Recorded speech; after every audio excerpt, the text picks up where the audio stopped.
Hey out there, everyone. Hope everyone's having a wonderful, blessed, joyful day. I hope you all are safe and healthy, living your best life. Um, so tonight, me tonight. So right now we're talking about my week, um, 9 power rankings, which I guess you would say my power rankings after week 8. So going into week 9. Um, so usually I go by record.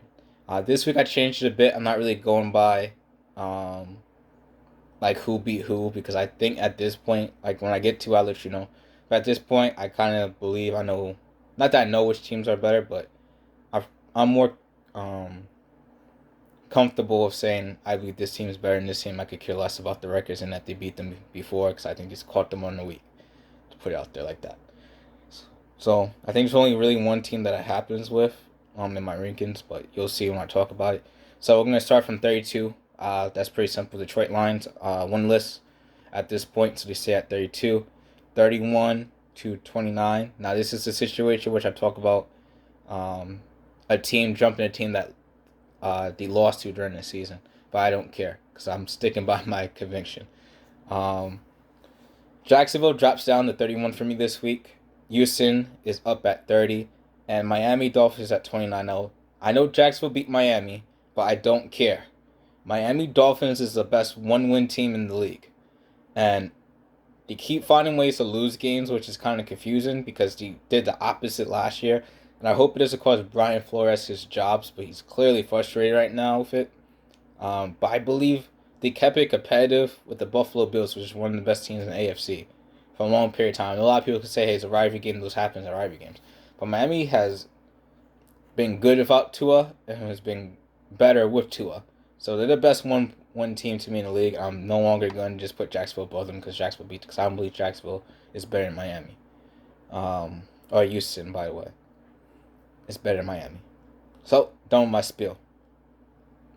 28 all the way up to 26, or your 2-1 teams. Whether they're 2-5 or 2-6 doesn't matter, but it's your 2-1 teams. Sorry, watching the Giants game right now. Washington down at 28. New York Giants drop down to 27.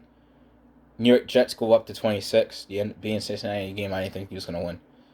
Atlanta Falcons, so now going, your 3-1 teams are all the way from 25 all the way up to, hold on, because I corrected this, 19, I believe now. Because I forgot team originally was writing stuff down. Atlanta Falcons down to 25. Chicago Bears down to 24. Minnesota Vikings down to 23.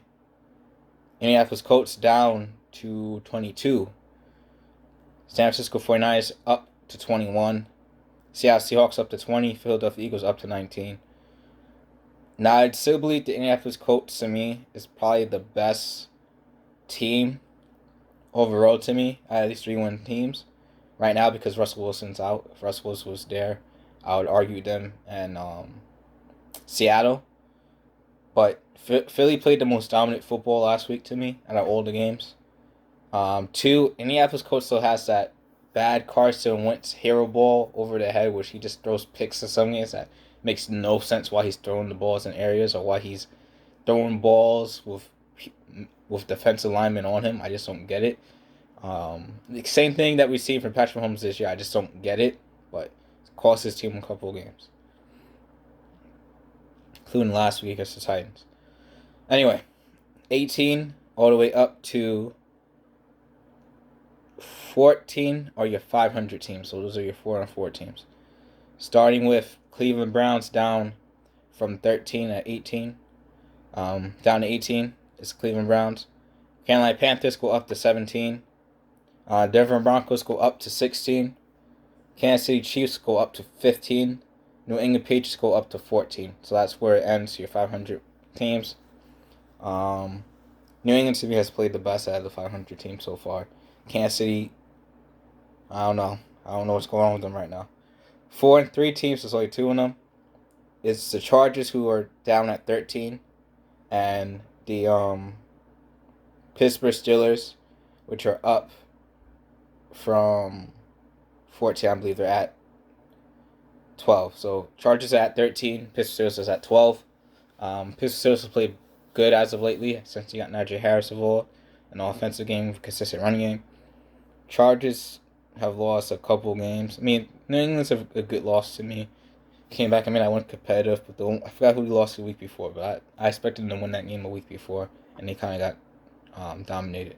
So I think he can still turn around, but we'll see.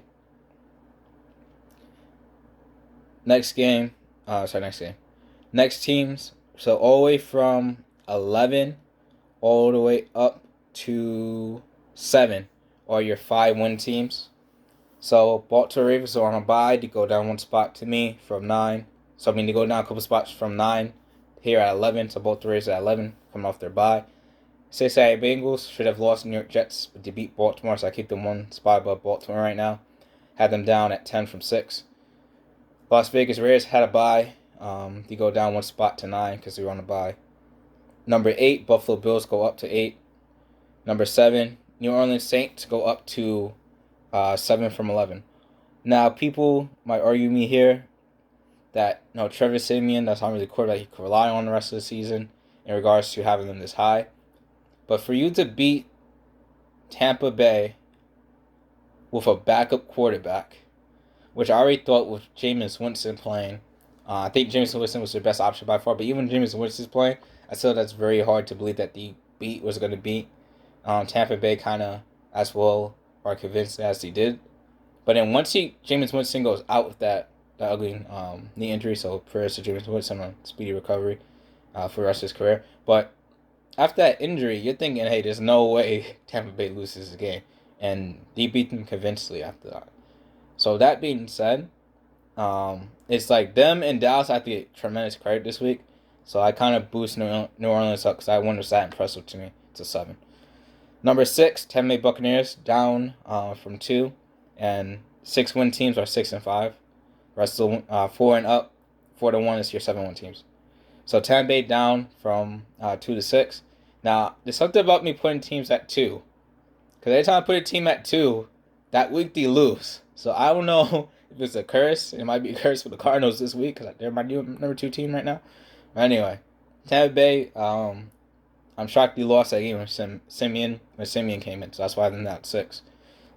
Team above them, Tennessee Titans should have lost, but he ended up beating the Colts and coming back in that game and securing that win. So that being said, to keep them at 5, though, I don't think he played tremendously good this week. I think he played okay this week. 4 to 1. Dallas Cowboys up at number 4 for me for number 7. Great win with backup Cooper Rush, who I had no confidence in winning that game. But Minnesota did not pull away at any point in that game and kept confidence in Dallas Cowboys, who played well. So I have to give them credit as much as I hate them. Los Angeles Rams up at 3. They played very good against Houston Texans. They just let that score, which probably cost me fantasy. Which I can't remember. It might cost me one of my leagues of fantasy because I had started in a couple of leagues. But they allowed like 22 points on the answer for whatever reason in the fourth quarter. I don't know why. But, had them at 3. So I'm not going to try to hold that against them too much because they were up by 38 points. So they had already took care of that game. So probably a lot back. That's why they scored 22 points. Anyway, Arizona Cardinals down from 1 to 2. Lost to the number 1 team I have this week, was the Green Bay Packers at number 1. Beat the undefeated Arizona Cardinals pretty convincingly, in my opinion. Though Arizona Cardinals came back at the end and really, outside of miscommunication, AJ Green really should have probably won that game. Or had a chance to win that game if you want to put it that way. But Green Bay Packers played very good football, about like 2 or 3 Aaron Rodgers' top targets, and his top tight end gets injured. So for you guys to do that well, just running the ball pretty much and clutch passes to Randall Cobb and around with the other weapons, a lot of props to the Green Bay Packers. So this is my power ranking for after week 8 going to week 9.